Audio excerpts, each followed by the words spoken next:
My brothers and sisters, you are now watching the Gamer 2323, so just forget about the chores you're supposed to do. Put your feet up, get your Kool-Aid, fried chicken, popcorn, get whatever you may need. And I hope you enjoy the video.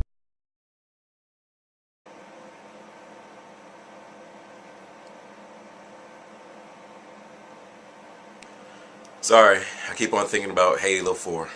This video right here is going to kind of be about Halo 4, Assassin's Creed 3, IGN, and game reviews. You know, here's the thing.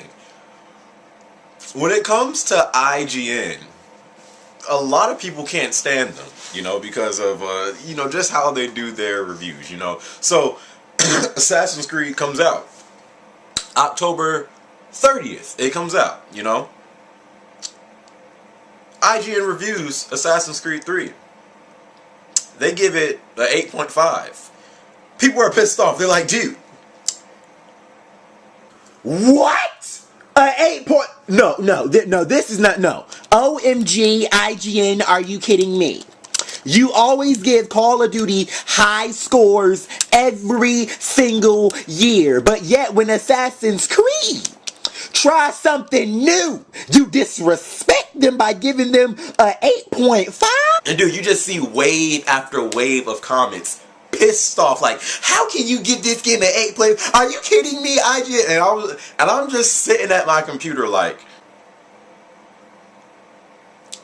when did 8.5 become a bad score? Now, last gen, when you heard 8.5, you're like, oh, cool, that's great. It's like, this gen, a lot of people think that an 8.5 is bad, and I don't know where it's coming from. You know, 8.5 is still a good score. Now, saying that, Assassin's Creed 3 does look like to be one of the best Assassin's Creeds out there, you know, so I guess I can see where, I guess people are thinking that it deserves better than an 8.5. That's where it's all coming from, but I'm like, 8.5 is not a bad score. And then they gave Need for Speed Most Wanted, I think, a 9. And then I see top comments like, how can you give Need for Speed a 9 but this is an 8.5? You're saying Need for Speed is better than Assassin's Creed? So we're comparing racing games to adventure games now, right? Dude, I mean, just comparing it to any game out there, like Call of Duty, freaking, I seen Medal of Honor comparisons to Assassin's Creed, I seen Grand Theft Auto comparisons, I seen God of, I'm like, where is this coming from? And you know, I guess it's because they think it deserves a higher score. That's what it all comes down to. So then, you know, today they let out their Halo freaking 4 review. And I seen it in my sub box and I'm just like, let the fanboy war begin! We all know that I'm a Halo fan. I cannot wait for this game. You know, so I'm watching the review. They're saying, you know, basically without, because if you want to see the review for yourself, they gave Halo 4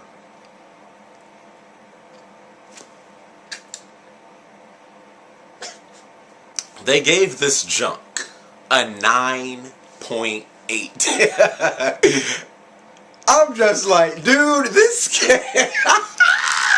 Now, mind you, I went into that review thinking, I'm about to watch IGN's review. I don't care if they give this game a 10, a 9, a 8, a 5.5, a 4.5, a 2.5, a 1.4. I don't care what this game gets. Midnight release, I will be there. Do you see where I'm getting at with this? Because Halo, you know, Reach, it wasn't a bad Halo, but, you know, Halo needed some CPR. You know, it needed to be revived. And, you know, this game is not just an IGN, because just because IGN gives it a good score, it doesn't mean like, oh my god, since IGN said it's a 9.8, then that means it's a good game. No, like, this game is consistently getting high scores. 9s, 10s, 10s, 10s, 10s, 9s. And, you know, so I'm like, yes, you know, they're saying the campaign is great, multiplayer is great, and you know, I'm thinking people are satisfied. I look down in the comment section. You mean to tell me you gave Halo 4 a 9.8, but you gave Assassin's Creed 3 a 8.5? Are these people serious right now? I mean, you're seeing comments like, oh, it doesn't matter, PS3 still has better exclusive. Yeah, of course, when it comes to an Xbox exclusive game getting a high score, you're going to see those comments. But you got PS3 people mad that it got a high score. You got people saying, why did it get such a high score? You got people saying that Halo 4 is just like Call of Duty. It does the same thing every year. Don't ever disrespect Halo in that way. I mean, honestly, it's just like gamers don't even know what they want these days. It's like, I've said this before and I say it and I'll say it again. Do not let a reviewer influence you to get a game or not, you know? A lot of people didn't get Resident Evil 6 after freaking the scores it was getting. Especially when GameSpot gave it a 4.5. I see people say, I'm not getting this game no more. I didn't get Resident Evil 6 because I was just so entirely turned off by the demo. This game could still be good, you know, but I like that classic horror of Resident Evil, and that's not what Resident Evil is no more. You know, you get some of those moments with Leon, but it's just not there anymore. So, you know, that's why I didn't get Resident Evil 6. Some people did not get it because of the scores it got. And, you know, listen, a reviewer's job is to review their game and give their opinion on what they think about the game and give it a score. Just because it gets a high score or a bad score from a reviewer, it doesn't mean that the game will be bad. I've bought in plenty of games that got low scores and I enjoyed them. I bought plenty of games that got high scores and I'm like, this game is not for me. So I think gamers these days really focus a little bit too much on reviews. Maybe it's because games these days are high. You know, each game these days are like $60+, you know, so maybe, you know, that can kind of have an effect on the reason why people look into these reviews so much.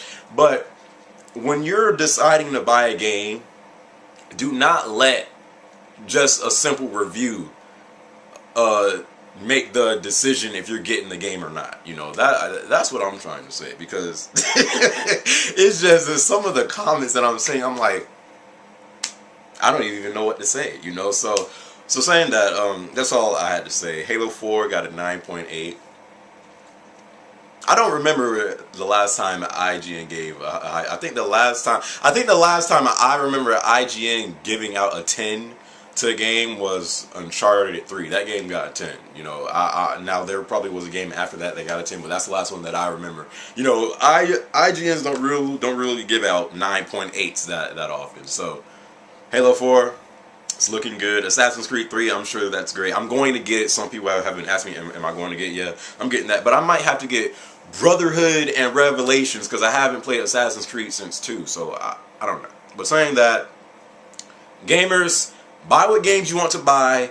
Do not let a review freaking make the decision if you're going to buy a game or not. And last, but certainly not least, Halo 4, my body is ready.